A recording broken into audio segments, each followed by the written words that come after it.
Hello all. നമ്മൾ കഴിഞ്ഞ ക്ലാസ്സിൽ സംസാരിച്ചിട്ടുണ്ടായിരുന്നത് ഡിസിഷൻ സ്റ്റേറ്റ്മെൻറ്റ്, നമ്മളുടെ തേർഡ് മൊഡ്യൂളിൽ ഡിസിഷൻ സ്റ്റേറ്റ്മെൻറ്റ്സിനെ കുറിച്ചിട്ടാണ് നമ്മൾ പറഞ്ഞുകൊണ്ടിരുന്നത്.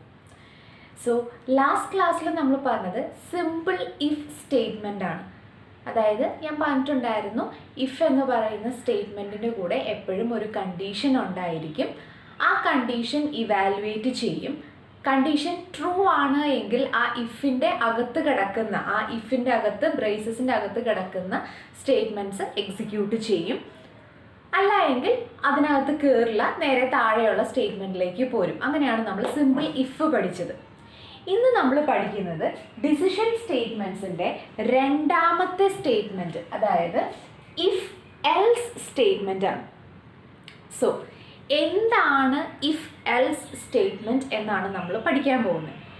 സോ ഞാൻ പറഞ്ഞല്ലോ, ഇഫ് തൊട്ട്, അതായത് നമ്മൾ ഇന്നലെ ഡിസിഷൻ സ്റ്റേറ്റ്മെൻറ്റ്സ് ഈ സിമ്പിൾ ഇഫ് തൊട്ട് ഇനി അങ്ങോട്ടേക്ക് എല്ലാത്തിനും അതിൻ്റേതായ സിൻറ്റാക്സ് ഉണ്ടായിരിക്കും, അതിൻ്റെ വർക്കിംഗ് എങ്ങനെയാണെന്നുള്ളത് ഉണ്ടായിരിക്കും. സോ സിൻറ്റാക്സ് എന്താണ് എന്നുള്ളത് ഞാൻ പറയും.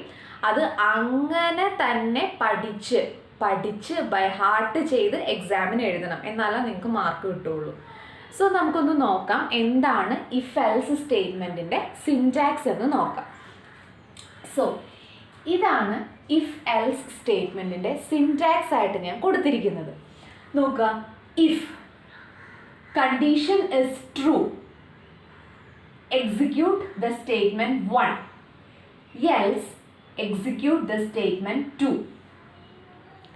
ഇതാണ് ഇഫിൻ്റെ സിൻറ്റാക്സ്.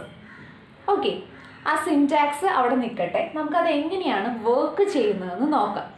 ഓക്കെ, സോ ഇവിടെ നിങ്ങൾ നോക്കുക, ഞാൻ എൻ്റെ മെയിൻ പ്രോഗ്രാം എഴുതിയിരിക്കുകയാണ്. ആ മെയിൻ പ്രോഗ്രാമിൽ ഇഫ് എക്സ്പ്രഷൻ. ഓക്കെ, നമ്മൾ പറഞ്ഞിട്ടുണ്ട് ഇഫ് എന്നുള്ള statement it is always associated with an condition, അല്ലെങ്കിൽ ഒരു ഇഫിൻ്റെ കൂടെ എപ്പോഴും ഒരു കണ്ടീഷൻ അല്ലെങ്കിൽ ഒരു എക്സ്പ്രഷൻ ഉണ്ടായിരിക്കും. നോക്കുക, ഇഫ് ഈ എക്സ്പ്രഷൻ ഫസ്റ്റ് തന്നെ എന്താ ചെയ്യുന്നത് വെച്ചാൽ ഈ എക്സ്പ്രഷനെ ഇത് ഇവാലുവേറ്റ് ചെയ്യും.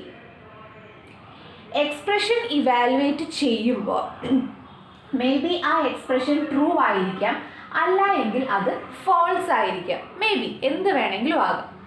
Okay, if the condition is evaluated to be true, true ആണ് എങ്കിൽ എന്ത് സംഭവിക്കുന്നറിയോ, ഈ ഇഫിൻ്റെ അകത്ത് ഈ ബ്രേസസിൻ്റെ അകത്ത് കിടക്കുന്ന സ്റ്റേറ്റ്മെൻറ്റുകൾ ഏതൊക്കെയാണോ ആ സ്റ്റേറ്റ്മെൻറ്റുകൾ എല്ലാം എക്സിക്യൂട്ട് ചെയ്യും.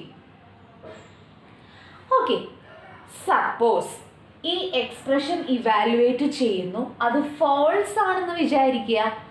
ഫോൾസ് ആണെങ്കിൽ എന്ത് പറ്റുന്നറിയോ, ഇവിടെ ഒരു എൽസ് പാർട്ട് നമ്മൾ കൊടുത്തിട്ടുണ്ടാകും. ഈ എൽസിൻ്റെ അകത്ത് കിടക്കുന്ന സ്റ്റേറ്റ്മെൻറ്റുകളായിരിക്കും എക്സിക്യൂട്ട് ചെയ്യപ്പെടുന്നത്. മനസ്സിലായോ? അതായത് ഇഫ് എൽസ് സ്റ്റേറ്റ്മെൻറ്റ് എന്ന് പറഞ്ഞാൽ if is always associated with a condition. What happens is that first that condition will be evaluated. If the condition is found to be true, condition true ആണ് എങ്കിൽ ഇഫിൻ്റെ അകത്ത് കേളി ബ്രേസസിൽ നിങ്ങൾ കൊടുത്തിട്ടുള്ള സ്റ്റേറ്റ്മെൻറ്റുകൾ മാത്രമായിരിക്കും എക്സിക്യൂട്ട് ചെയ്യുന്നത്. Condition true ആണെങ്കിൽ, അല്ല കണ്ടീഷൻ ഫോൾസ് ആണെന്ന് വിചാരിക്കുക. കണ്ടീഷൻ ഫോൾസ് ആണ് എങ്കിൽ എൽസ് പാർട്ടിൽ നമ്മൾ കുറച്ച് സ്റ്റേറ്റ്മെൻറ്റ്സ് കൊടുത്തിട്ടുണ്ടാവും. ആ സ്റ്റേറ്റ്മെൻറ്റ്സ് ആയിരിക്കും എക്സിക്യൂട്ട് ചെയ്യുന്നത്. മനസ്സിലാവുന്നോ? ഒരു കണ്ടീഷൻ ഒന്നുകിൽ ട്രൂ ആവാം അല്ലെങ്കിൽ ഫോൾസ് ആവാം, രണ്ടും കൂടെ ഒരുമിച്ച് ഒരിക്കലും ആവില്ല. മനസ്സിലാവുന്നോ? സിമ്പിൾ ഇഫും ഇഫ് എൽസും തമ്മിലുള്ള ഡിഫറൻസ് മനസ്സിലായോ? സിമ്പിൾ ഇഫിൽ നമ്മൾ ഫോൾസ് ആവുന്ന ഒരു കണ്ടീഷനെ കുറിച്ച് മിണ്ടുന്നില്ല. ട്രൂ ആണെങ്കിൽ ഇന്നത് സംഭവിക്കും അല്ല എന്ന് മാത്രമാണ് നമ്മൾ പറയുന്നത്. പക്ഷേ ഇഫ് എൽസിനകത്ത് അങ്ങനെയല്ല, കണ്ടീഷൻ ട്രൂ ആണെങ്കിൽ ഈ ഭാഗം എക്സിക്യൂട്ട് ചെയ്യും, അല്ല ഫോൾസ് ആണെങ്കിൽ ഈ ഭാഗം എക്സിക്യൂട്ട് ചെയ്യും. ഇങ്ങനെയാണ് ഇഫ് എൽസിൻ്റെ വർക്കിംഗ്. ഇനി ഈ ഇഫ് എൽസ് വെച്ചിട്ട് എങ്ങനെയാണ് നമുക്കൊരു ഫ്ലോ ചാർട്ട് വരയ്ക്കാൻ പറ്റുന്നത്? സോ നമുക്കറിയാം, ഒരു ഇഫ് ഇൽസ് ദാറ്റ് ഈസ് ഒരു ഡിസിഷൻ മേക്കിംഗ് ആണ് അല്ലേ.